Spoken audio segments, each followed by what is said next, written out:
Giuliani with America's Mayor Live, and we are here in a wonderful, wonderful restaurant. Ted, do you like it? We are in full send in the great community of Pittsburgh, New Hampshire, not to be confused with And we have the Steel City. owner and proprietor, And we're gonna have him on in just a minute. Our friend and Adam. I was almost not going to have this because I hate to enjoy anything that's similar to Joe Biden, but I love vanilla ice cream. See, but I can, you know the difference? I can feed myself. I don't need, see, I didn't ask you to feed me. If Joe were here, he would say, he would go like That's this. right. But today was a remarkable day.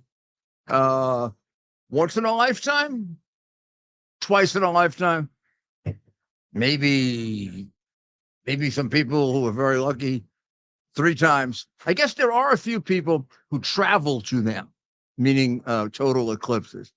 Now, if you travel to them, you probably could see a lot of them. Not a lot. There's probably, what would you say, Ted? There's probably somewhere in the world, every 4 years, a total eclipse you could go see. There are total eclipses that you really can't go see. They're sort of like in the middle of the jungle or the middle of the ocean, but normally, for example, if you live here we're in Pittsburgh, New Hampshire, right near the Canadian border, and we drove up to the Canadian border just a short while ago to look at it because, we always think of the southern border as having record numbers of illegals. Well, we have record numbers of illegals coming in from the north, too. Now, the numbers are much smaller, but they're still records. And in many ways, they're more specialized illegals, or maybe more high value in terms of they want to get them in without as much of a problem. Uh, one part of the northern border, there are people from South America.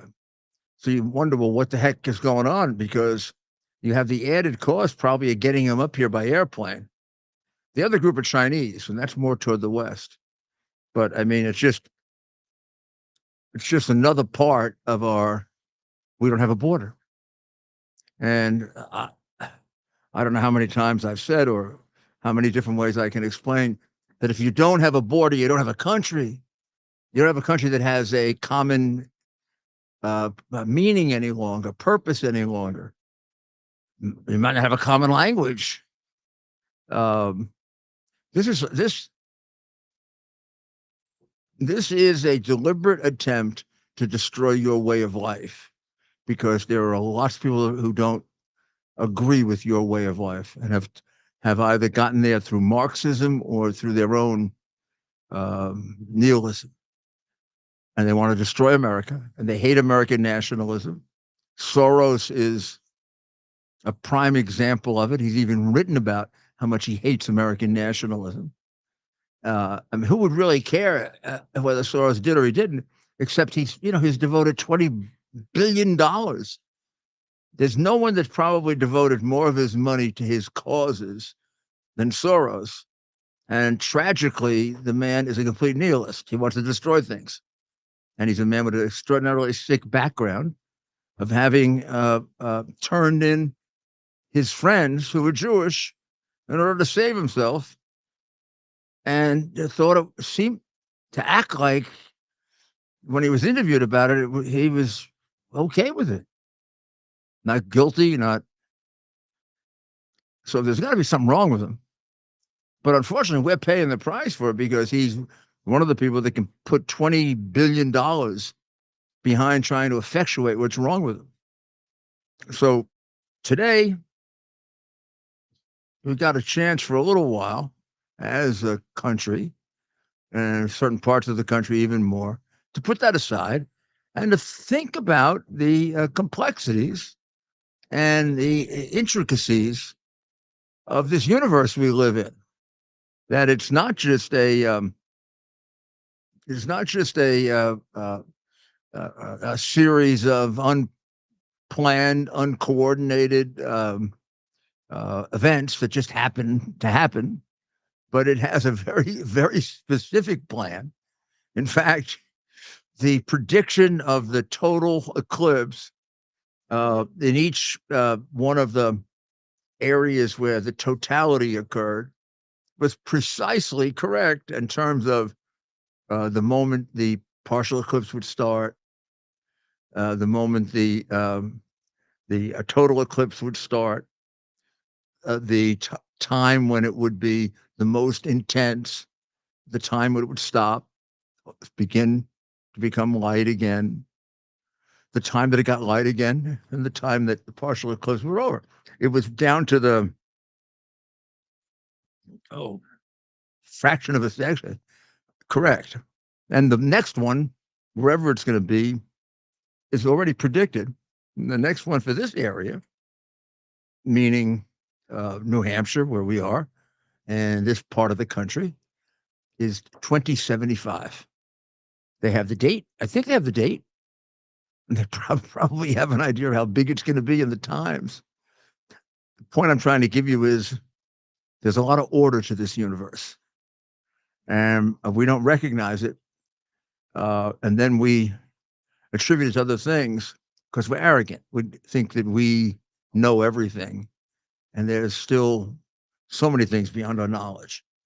And this no longer is beyond our knowledge. We now know it. But it does just open up another whole group of questions. And it certainly confronts you with the scope of the universe, how big it is. It's gigantic, isn't it? And when you think about it, and when you see today, or you see the pictures from the astronauts who are up in the sky, and you see this little teeny thing down there that big, you realize exactly how much of an effect can we have on that universe. And I'm really talking about climate. So I hate the word climate change. Climate change is an idiotic word game, Orwellian word game the Democrats are playing on you. If you want to say, oh, I mean, Ted is showing me, was that the beginning of the... This is right before the moon. This is right before the moon. The beginning or the end? Overtook the sun. This is the beginning. The beginning. Yeah, this is right before the moon totally covered the sun. These are the last hairs of sunlight before it begins. And I know there's a name. So the moon you now. Talk, Mayor. We're talking as we show this. But you should tell them the reason for the movement is not. Reason is your hand. Oh yeah. That at that point I'm doing this with my hand. You had we have more stuff that we're developing. You literally had to. You have to do this. Although it's quite beautiful, as long as we tell people what it is. You have to do it on a tripod.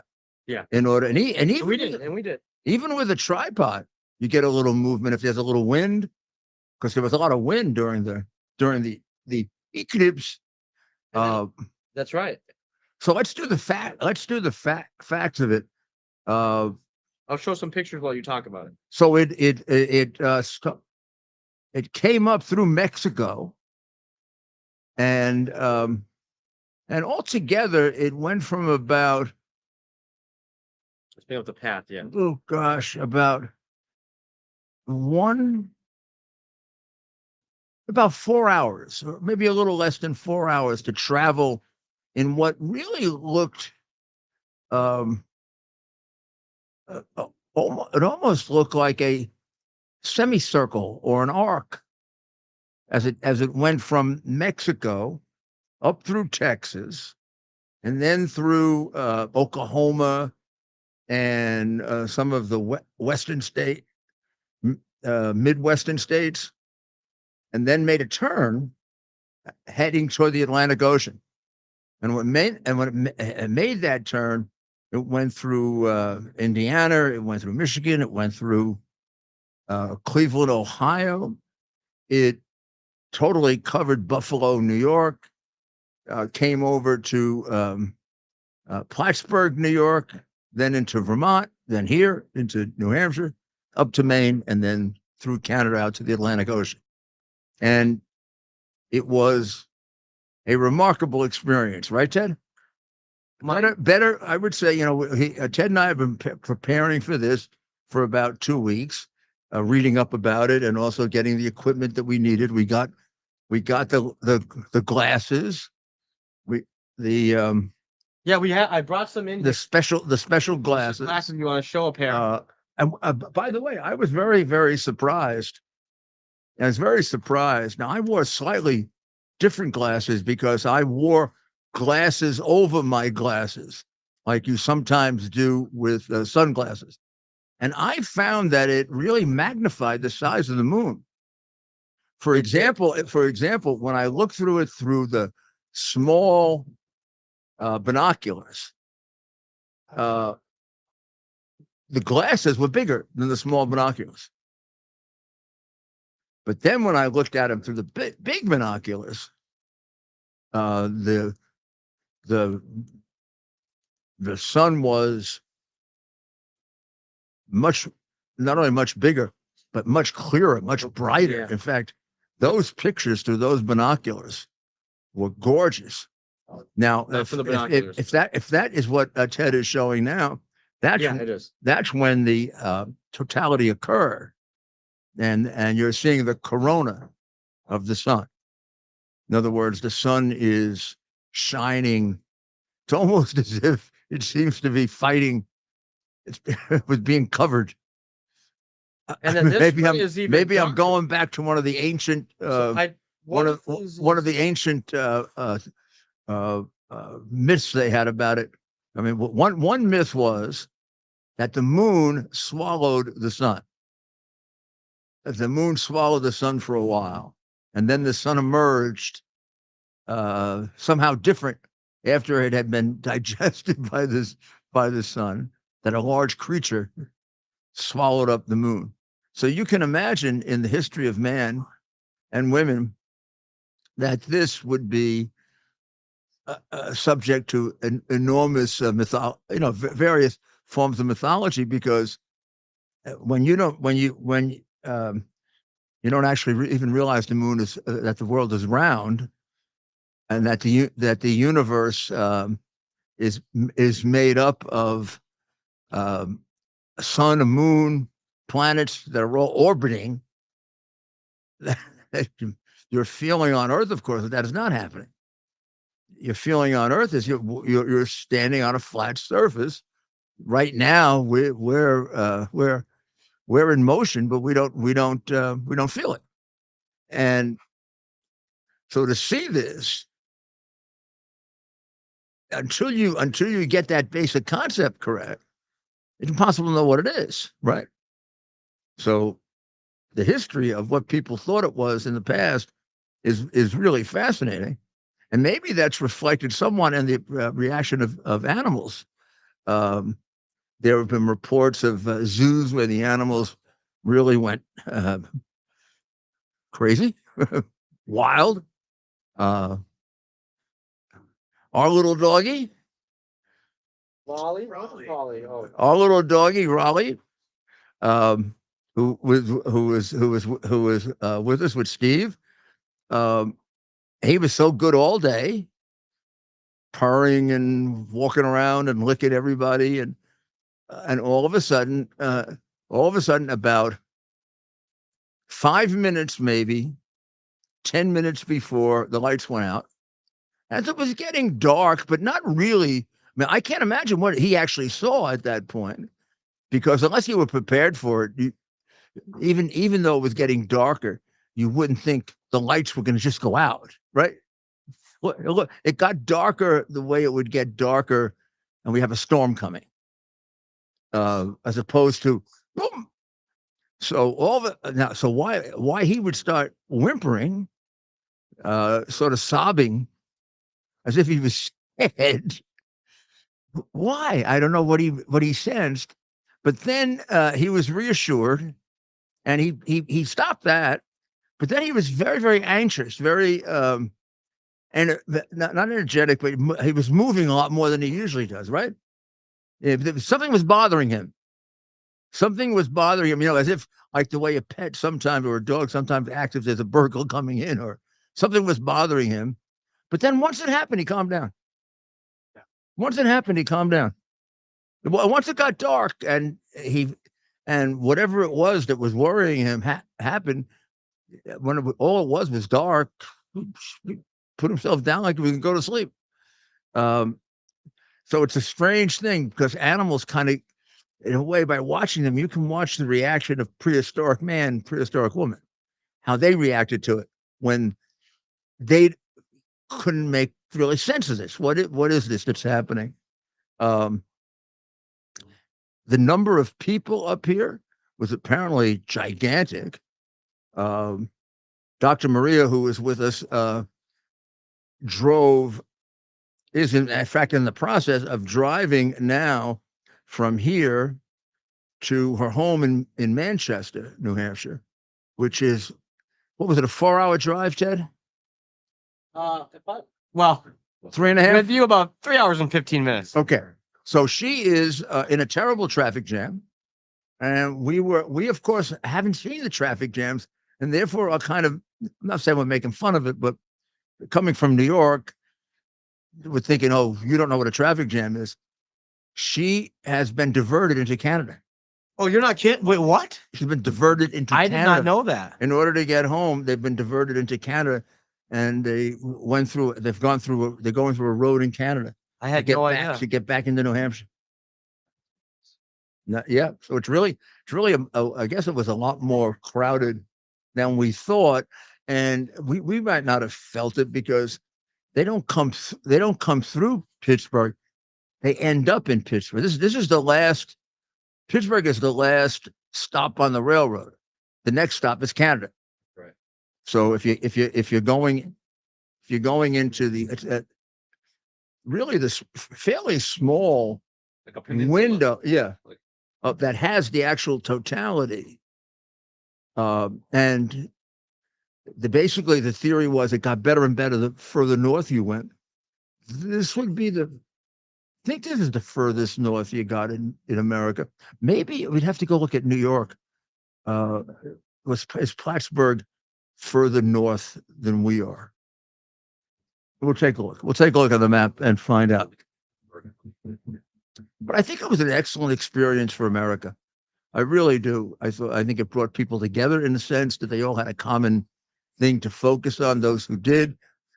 I think it's good for intellectual development that people spend a little time thinking about how the world they live in actually operates. I think it's going to play a big role in the continuing deterioration of the climate change con job, because it gives you a sense of how small your place on Earth is and how the heck can you change the climate or have an appreciable. Yeah, you can do pollution and you shouldn't, and we should fix it. But that's a different thing than saying, you're going to change the climate. So interesting day, and I'm glad we did it. And Ted, have you shown showing pictures the whole time while you're talking? Okay. Pictures and short videos, and we'll have more. We're just developing. It's taking some time. We've been on the road, and of course, we have quite. We had 3 or 4. We had 3 or 4. We're working on. We're gonna get one of our close-ups by the end of the show because we had two binoculars, and 2 telescopes operating. 2 big binoculars, 1 big telescope, and 1 smaller telescope, all operating and taking pictures so we could put together a sort of description of what happened. That's right. So I mean, I guess as long as we mention the area of climate change, this whole electric vehicle thing has taken a real hit.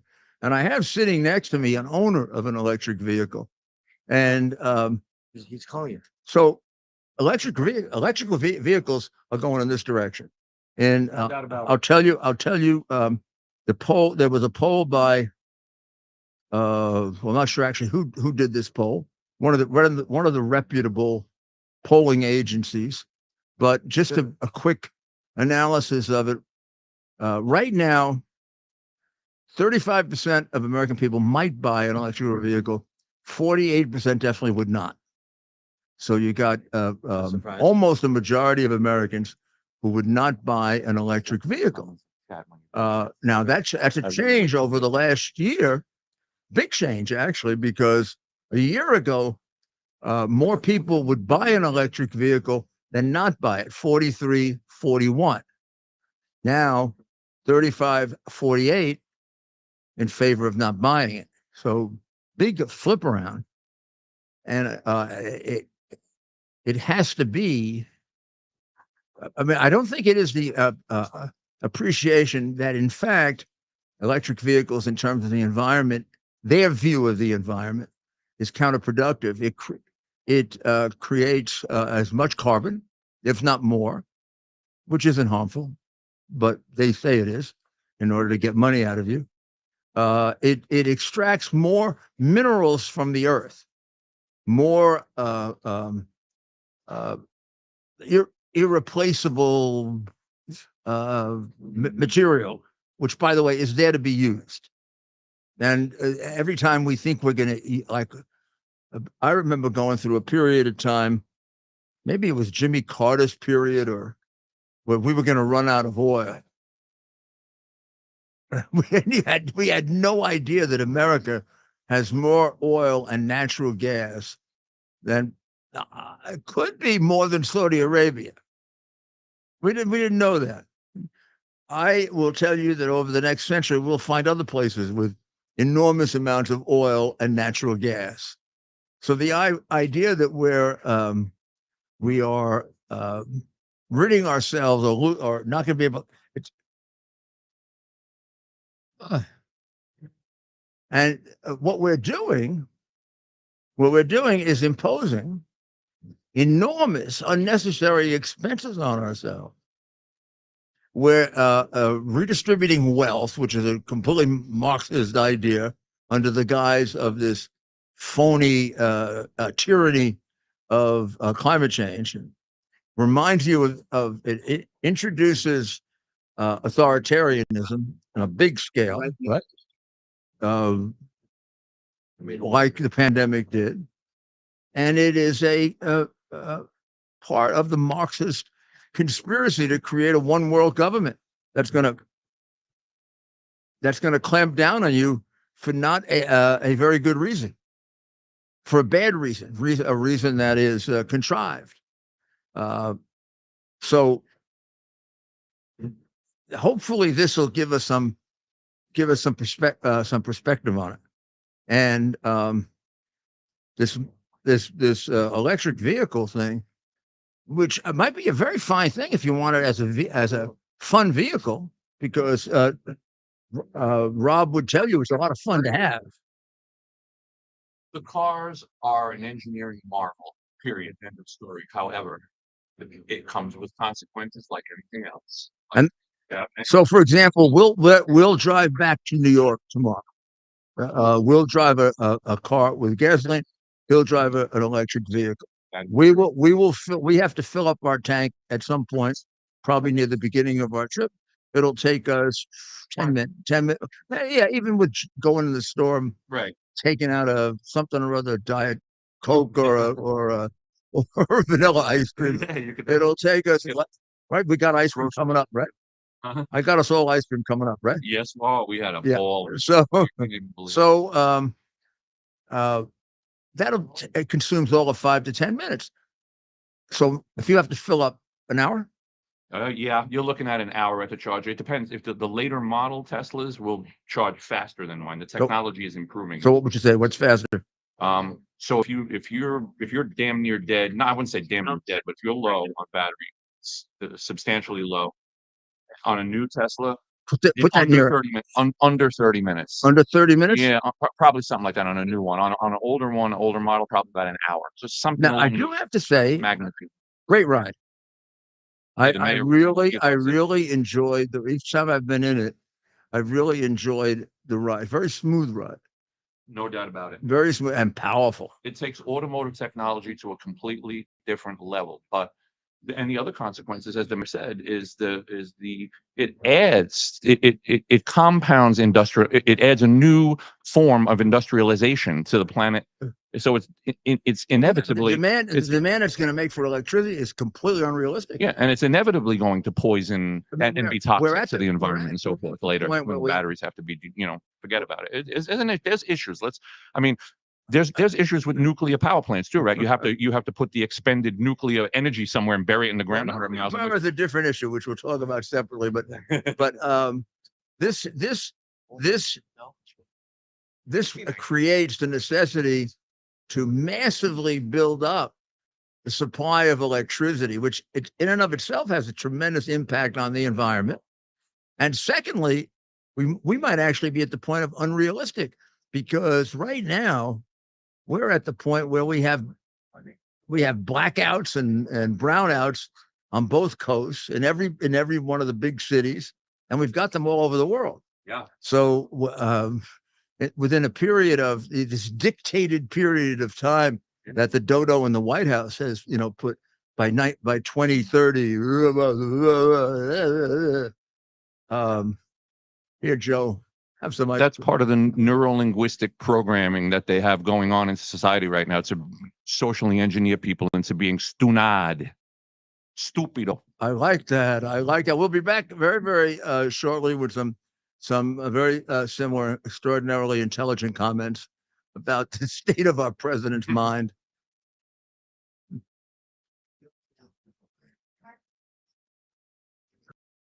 Foundation delivers on its promise to do good and never forget the sacrifices America's greatest heroes have made for us. Heroes who risked their lives to keep our communities and our country safe. Heroes like United States Marine Corps Captain and pilot John Jeremy Sachs. Captain Sachs sustained fatal injuries when his military aircraft crashed during training, killing him and 5 other service members. He's remembered by loved ones as courageous, brilliant, and devoted to his career, family, and friends. John is survived by his wife, Amber, who gave birth to their second daughter 3 months after his death. Tunnel to Towers paid the mortgage on the family home for Amber and their 2 daughters. The foundation has helped over 1,000 military and first responder families navigate the worst of times by removing the burden of a mortgage payment. Our nation's heroes and their families need your help now more than ever. Donate $11 a month to Tunnel to Towers at T2T.org. T2T.org. That's T, the number 2T.org. T2T.org. Please donate now. This is Rudy Giuliani back again with America's Mayor Live from Pittsburgh. Yes, Pittsburgh, New Hampshire, which is right before the Canadian border, and was the site of one I think of probably one of the top eclipses in terms of clarity and weather and being able to see it and observe it and understand it, which we're going to go over shortly. But let's catch up on a couple of things. I should really describe it as the Democrat appeals court, an appeals court that is owned by the Democratic Party in New York, turned down Donald Trump's appeal of the denial of a delay and change of venue. I was shocked.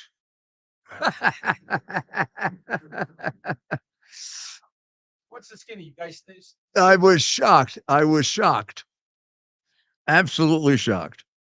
Now, this is getting ridiculous. All these Democratic judges with their absurd decisions. And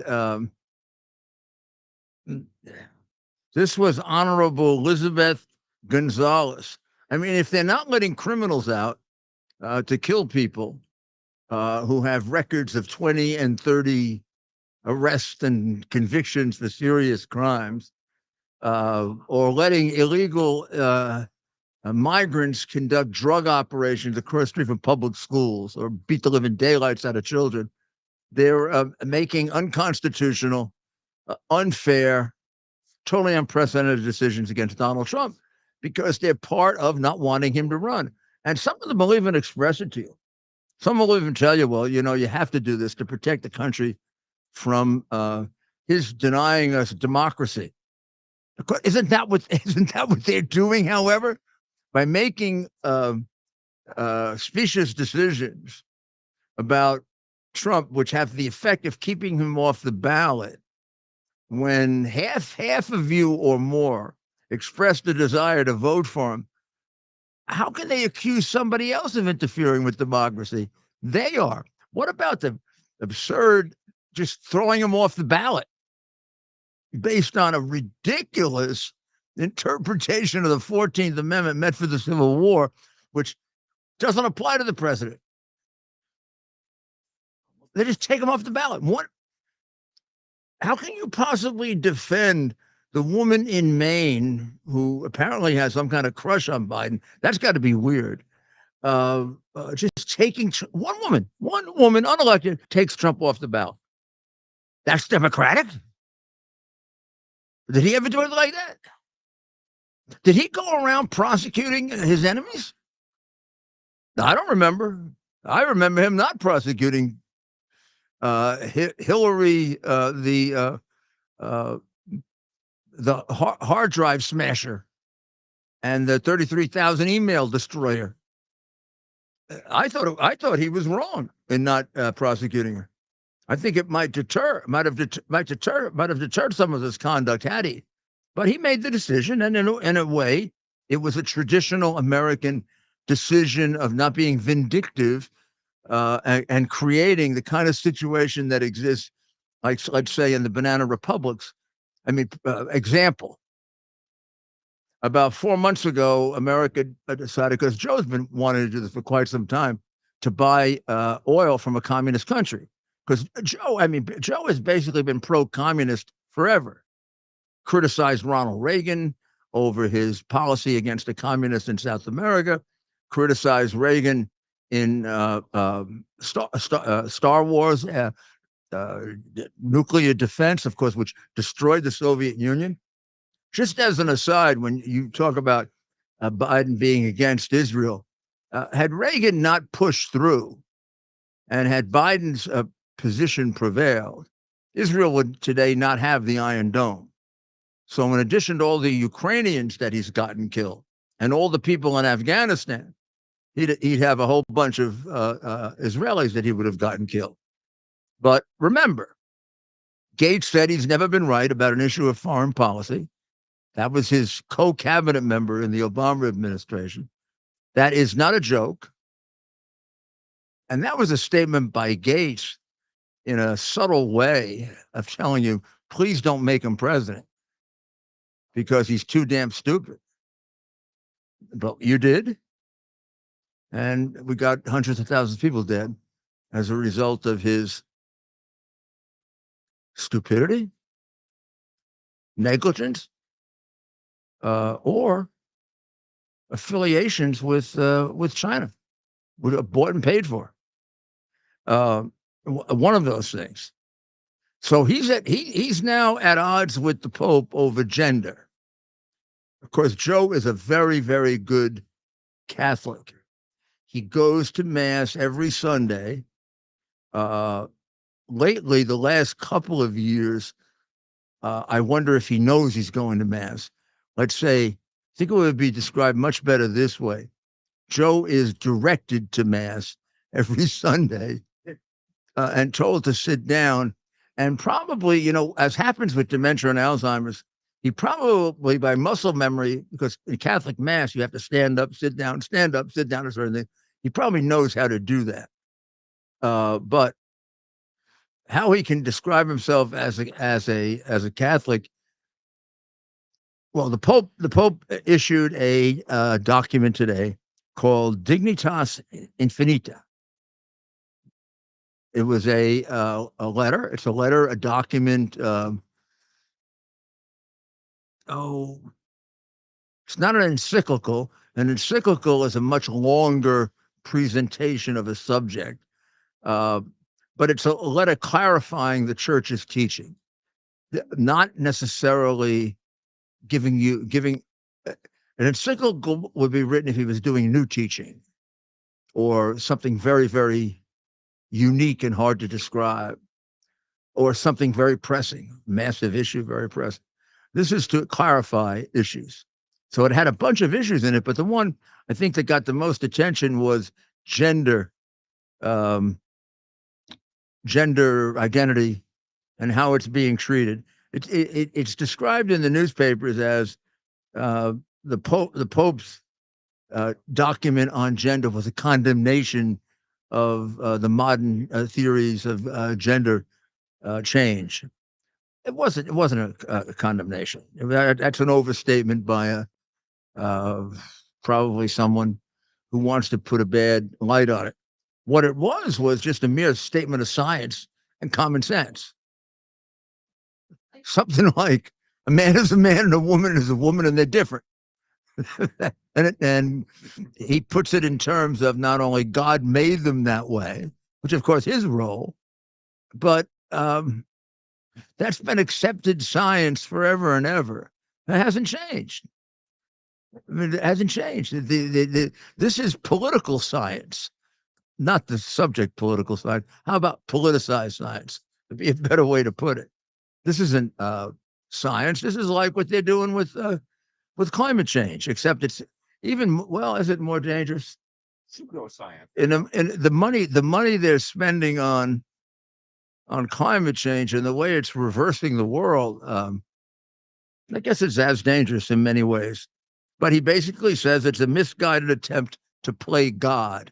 Now, I thought that statement was extraordinarily important, and I'm going to be very arrogant now and say that I'm not sure the Pope even understands the significance of what he said, because the Pope is somewhat of a Marxist.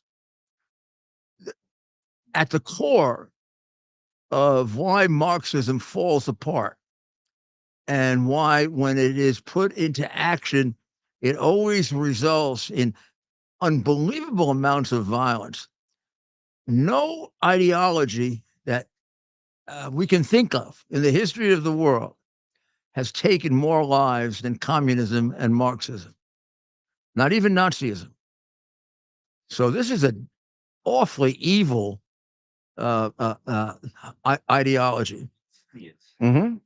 But Marxism, at the core of Marxism, is playing God. And Marx even tells you that.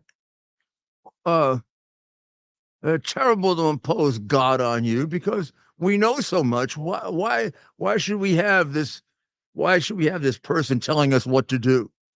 After all, we're more intelligent than he is. Sound like Adam and Eve and the Garden of Eden and the fruit of knowledge and the great sin being the sin of thinking you knew more than God, the sin of arrogance, or the sin that blocks being able to grow intellectually, which is thinking you know everything and therefore don't have to learn. I mean, Absolutely correct. if we think about it, the Greek philosophers were correcting in their own way the same thing that Jesus Christ was correcting when Adam and Eve decided that if they bit the apple, they would know everything God knew. The Greek philosophers put it this way: it was you cannot be educated, you cannot be smart, you cannot be fully aware of everything that's going on if you don't begin with. They would say the beginning of wisdom is to know that you don't know. That's the beginning of it. If you have that, you can become a wise person. Absolutely. And if you don't, you're going to become an arrogant asshole, of which we have many, many walking around the world. And so when the Pope was saying stop playing God and stop demeaning human life. Now, he puts it in terms of, God, human life is a gift of God and is sacred, and you don't have a right to touch it, which I think is one of the great contributions of the Catholic Church. One of its great contributions, which builds on the contribution of Judaism, and not just the Catholic Church, but the Christian churches that believe in the resurrection of Christ and God becoming man. As a result of Judaism and Christianity, we elevate humanity to an extent that no other civilization does, to being able to, in the Old Testament, talk to God. Wow, that's pretty important if you can talk to God. And in the New Testament, God becoming man to save man or woman, right? That makes you have a spark of divinity. Look how important you are. So important that you shouldn't be able to be snuffed out in the womb or crushed as a 8-month baby, pulled out of the womb and have your skull crushed, or persuaded before you're old enough to understand what's happening to remove your genitals or change them. In other words, to participate in mutilation, which, by the way, was a very, very, and continues to be very serious sin that stems from Judaism. And Christianity borrowed it, but this is mutilation of the body has been sinful since the ancient Jews, because it's not yours to rip apart, and you were made. I think one of the things he says in the letter, which I read quickly, is we're removing the single most important distinction that God created: man and woman. And he created it for a very, very simple, important purpose, really, which is the propagation of the species. And he made the desire of man for woman and woman for man extraordinarily strong so that the species would propagate itself. And we are playing with fire. What do we want to be extinct? Yeah, hellfire. We do. Well, there was an article in the Wall Street Journal, which I made some mention of. I should have mentioned it more. That we are. I know. We are becoming extinct. The population is declining dramatically. But then it had an interesting twist.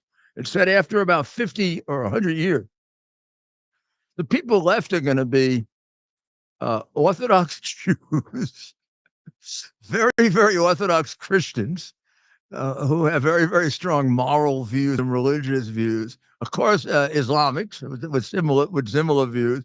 But it'll be an extraordinarily religious world because they're the only ones having children. So these guys are screwing themselves by doing this. But I'm not sure that's right. So read it. This is not a very long or complicated document. Dignitas Infinita. It also deals with human trafficking, and there's not anywhere near enough attention for human trafficking.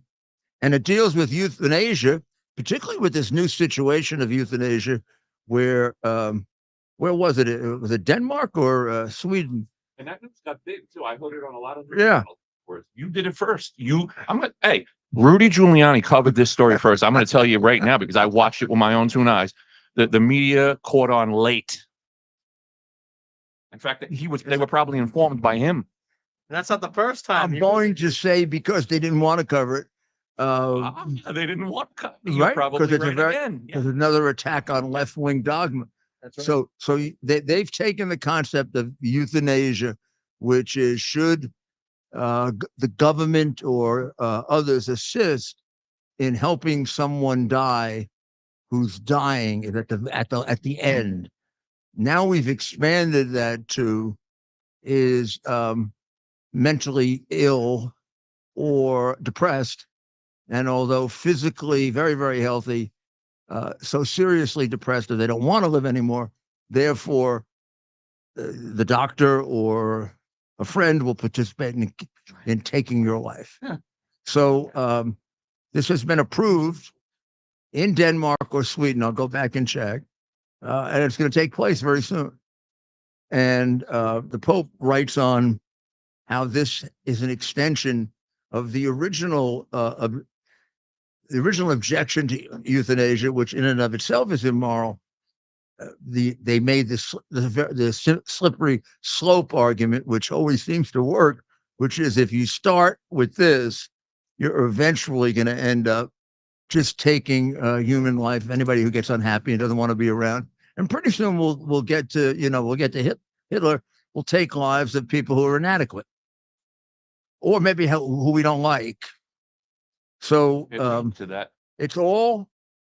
I think the common theme in the letter is dehumanizing the world, which we were talking about the other night. So I'm very happy with this with this letter. I don't agree with it completely, but I agree with the underlying nature of it.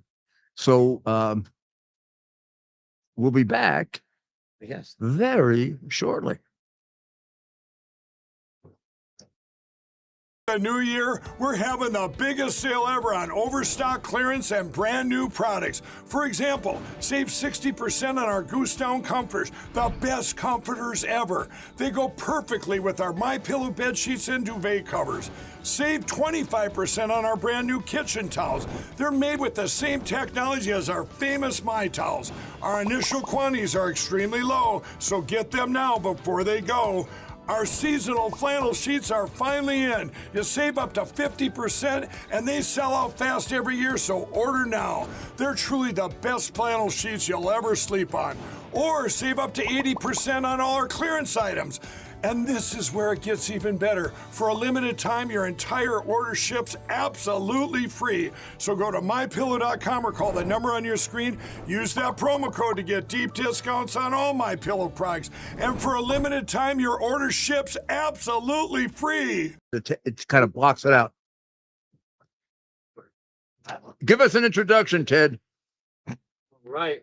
Well, we're here now with the owner of the Full Send Bar and Grill, Adam Wolotscha. You can just call it Smith, but it's Wolotscha. Wolotscha, I was well. There you go. We're close. This is a wonderful place. Full Send.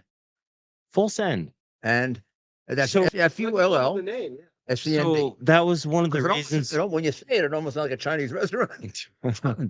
That was one of the reasons why Nicole and I came up with this name was everything you do in life, put 190% into everything and full send it. Oh, okay. There you go. What a great. And there's Nicole with FFS. You got a great group of T-shirts and insignia. We do. Who does that? Us. Us? The two of you do it? Yep. You and Nicole? Yep. Nobody else. It's very, it's very So professional. it was one of those things that when you full send it, whether it comes to grocery shopping,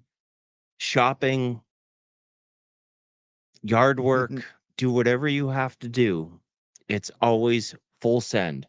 Put 190% into everything, Yeah. and maybe it will come back to you someday. That's really excellent. That's very much. My mother had a theory like it too. It was if you're going to do something, make sure you do it right. Yep. Just don't. If you're going to do it all screwed up, don't do it. Yep. Put your heart and soul into it, and you'll feel a satisfaction. And that's one of the things that we did here, and that's one of the things that job.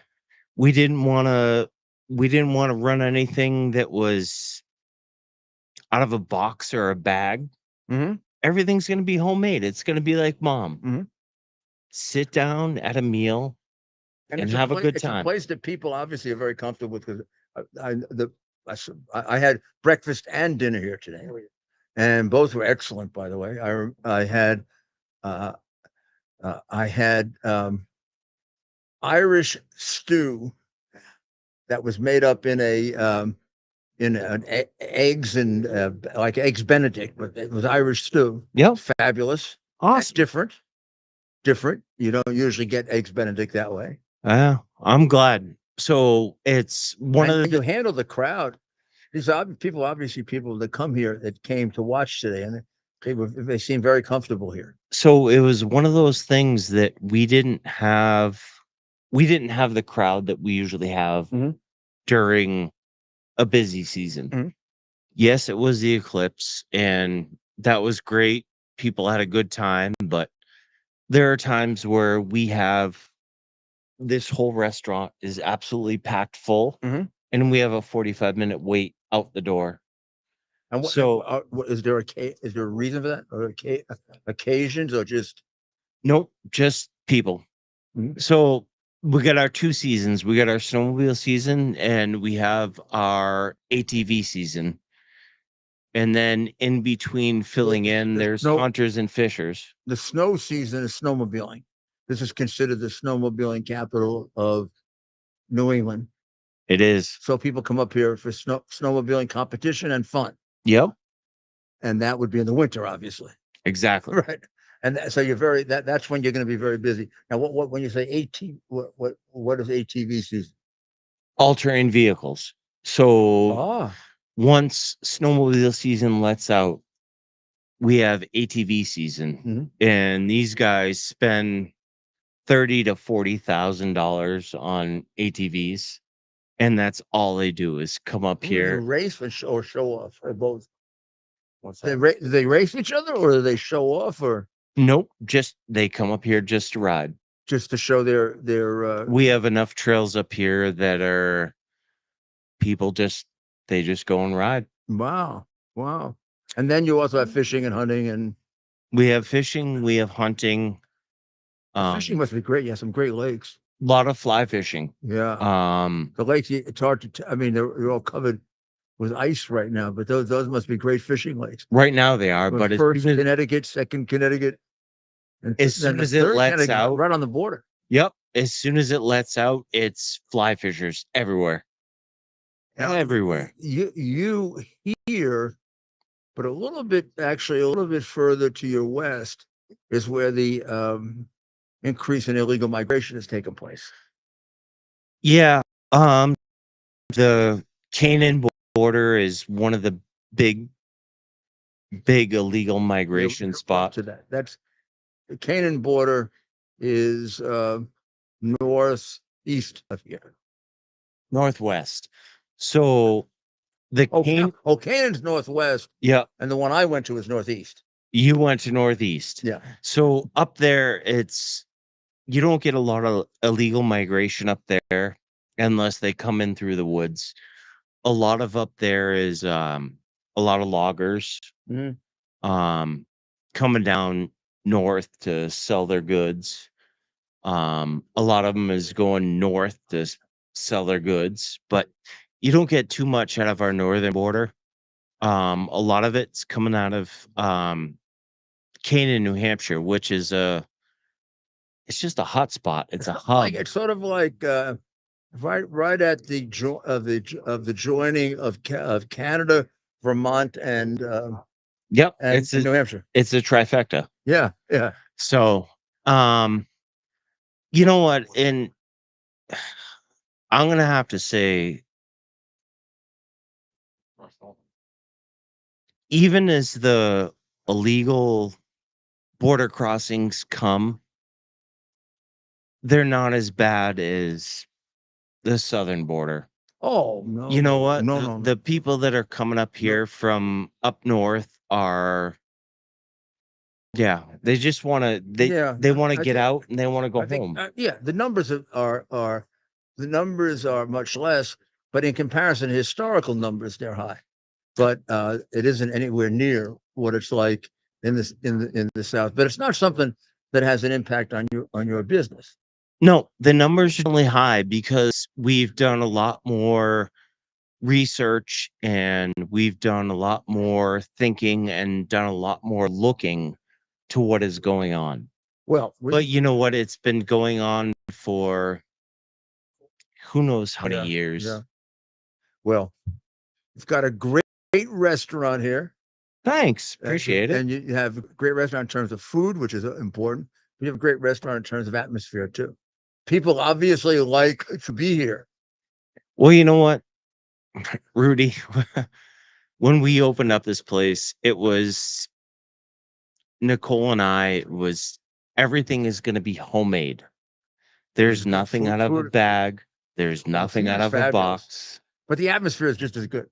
In the atmosphere, yeah. Thank you.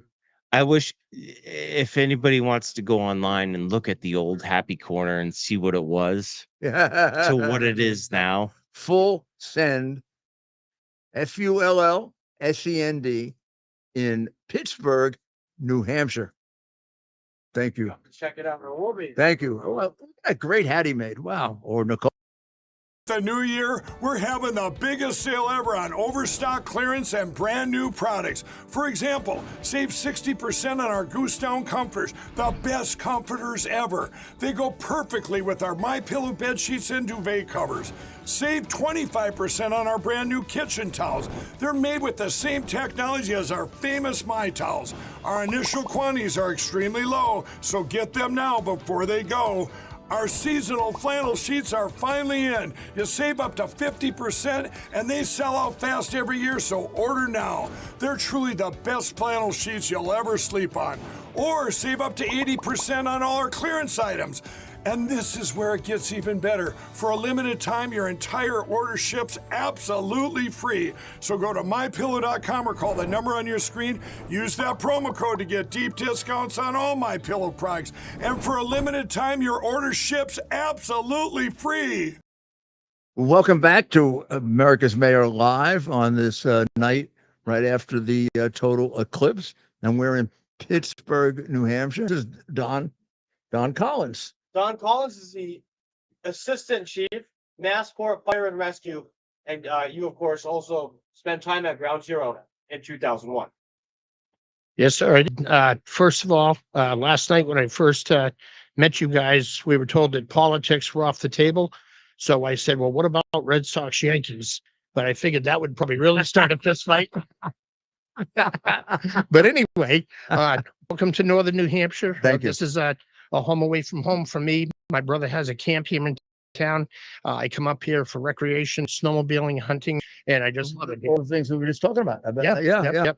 So this is a really, not really, it's awesome.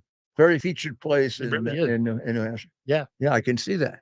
So 2001, 2 weeks before 9/11, I was at the Chiefs, Fire Rescue International. It's the International Fire Chiefs Convention in New Orleans. And a dear friend of mine from 124 truck in Brooklyn, the Tonka truck, he had introduced me to Chief Pete Gansey. And Pete Gansey, and I saw Chief Ray Downey from Special Operations. And Ray and I had known each other a number of years, and I looked to him as a mentor. And he would bring pictures of, different aircraft stuff that he into. And then just within 2 weeks, the tragedy on 9/11 happened. And two of the aircraft, the two that happened to end up in New York, both came out of my airport in Boston.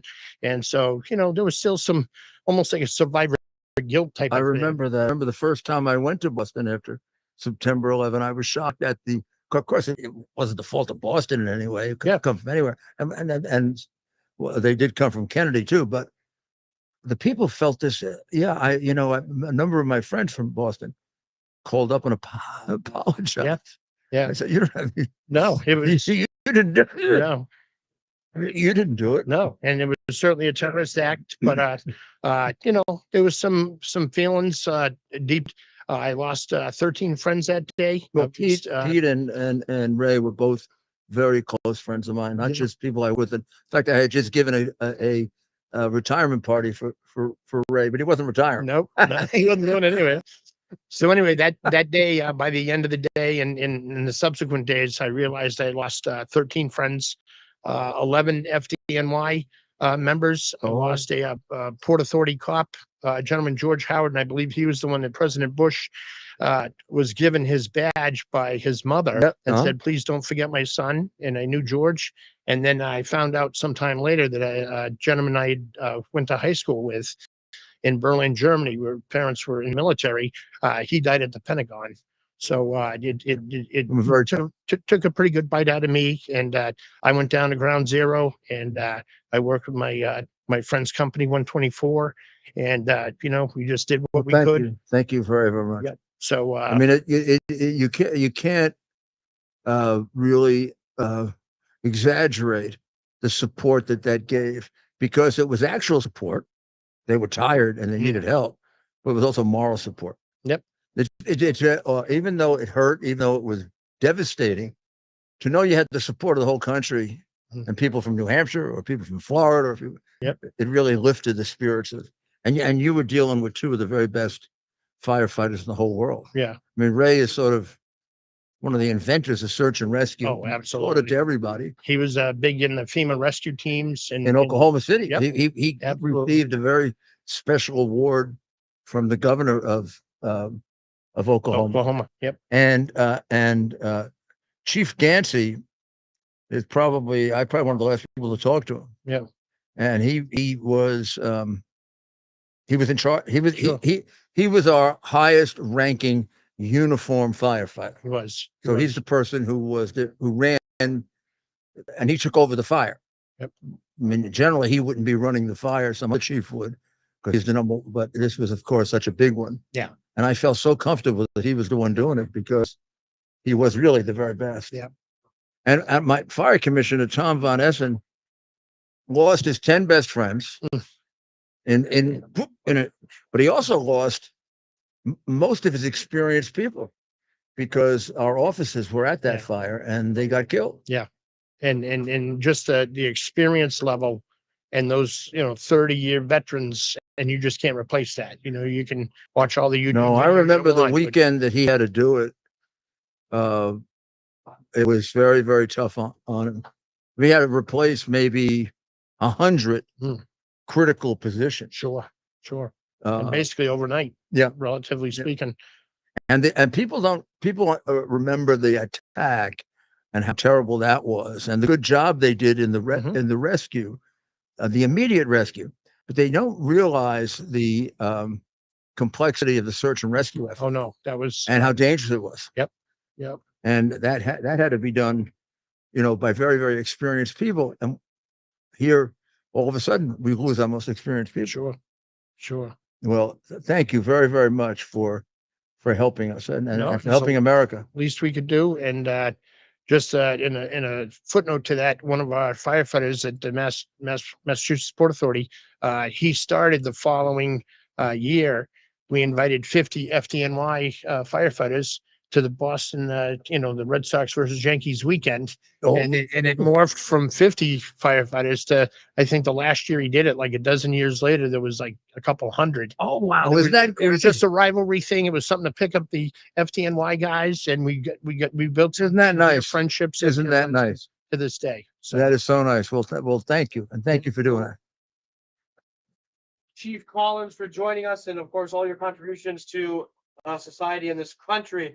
We're going to come right back with some final thoughts, and then we got to hit the road, right, Mayor? We are headed back to New York City, which is a good solid drive. I think we're going to do half and half, but we're going to stop somewhere and get a little rest. So we'll be. Oh, did you have any? Yeah, no, great to meet you, Mayor, and I highly recommend coming here. You really. You can't go wrong. You'd really go wrong. Really enjoy yourself. Yep. Fishing, snowmobiling, or just relaxing. Hunting, everything. Yep. Well, thank you, Don. The new year, we're having the biggest sale ever on overstock clearance and brand new products. For example, save 60% on our Goose Down comforters, the best comforters ever. They go perfectly with our MyPillow bed sheets and duvet covers.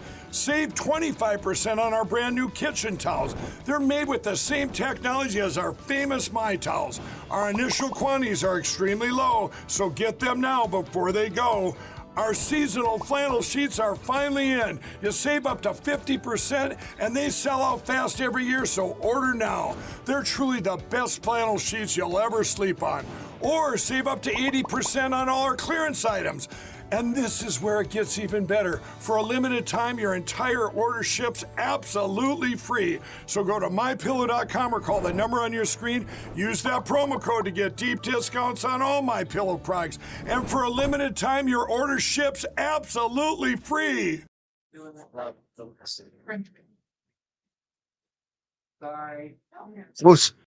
Close enough.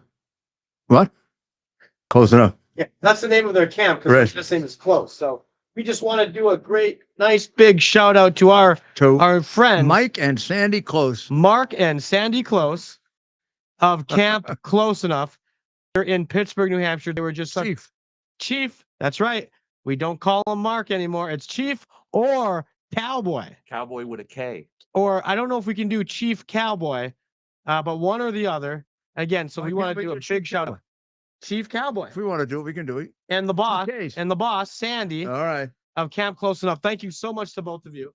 And Mayor, how about we end tonight with a nice a short video of Well, tell us what they're tell them what they're gonna see. Okay, that's actually a good point. Yeah, I mean, it's nice to see all those beautiful scenes, but it's more important to know what they are. That's right. So what we're gonna do is show you 4.5-minute video from my phone with a filter and there's some technology behind this. What you'll notice is I capture the very moments before the total eclipse. So you'll see the sliver of the sun behind the moon, and then you'll see the total eclipse start. So the filter is still on. So the whole screen is going to go dark. Then I take off the filter, and what you see, I think, will be quite amazing. And I'll show you. Remember what this is the moon passing in front of the sun, but at a perfect positioning in terms of angle and also distance from the earth, so that it actually completely covers the sun, even though it's much smaller, and it covers the sun because the moon is closer to the earth. But the moon's closeness to the earth changes on each orbit. So this is why it happens rarely. So what you're going to see is the final seconds where the moon, here's the sun, here's the moon, and they're just getting like that. And then once that happens, dark. Yes. And we'll be posting more content throughout tonight and tomorrow. Yes. Yeah. So for that, we'll sign off. Right before the light went out, was the most interesting part. And just as it went out, you suddenly gained the ability to be able to see the entire blacked out part of the sun. You could take your glasses off. Right. Because prior to that, there was no longer the bright sun that can blinding destroy you. your eyes. And then you could see the corona. It was unbelievable. What you see here. Good. Well, we're gonna. We're gonna come back. All right. Well, thank you very, very much for joining us, and I want to thank everyone who helped us here in New Hampshire. It was just wonderful, wonderful hospitality and wonderful people. And there is something to live free or die. I'll tell you that.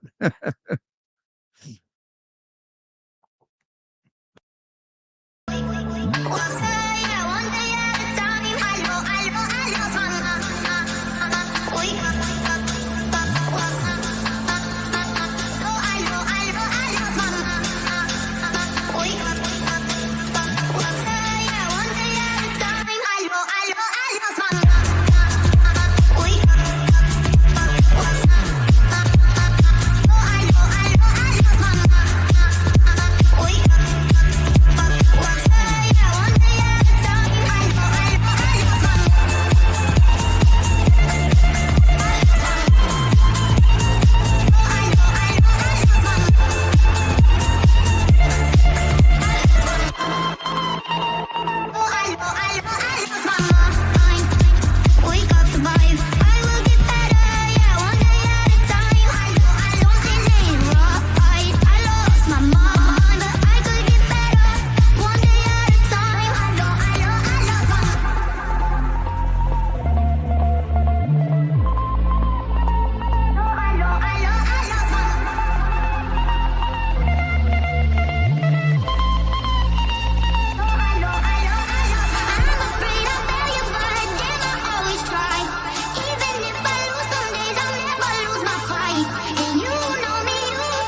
Please always love me, even though I lost my mind.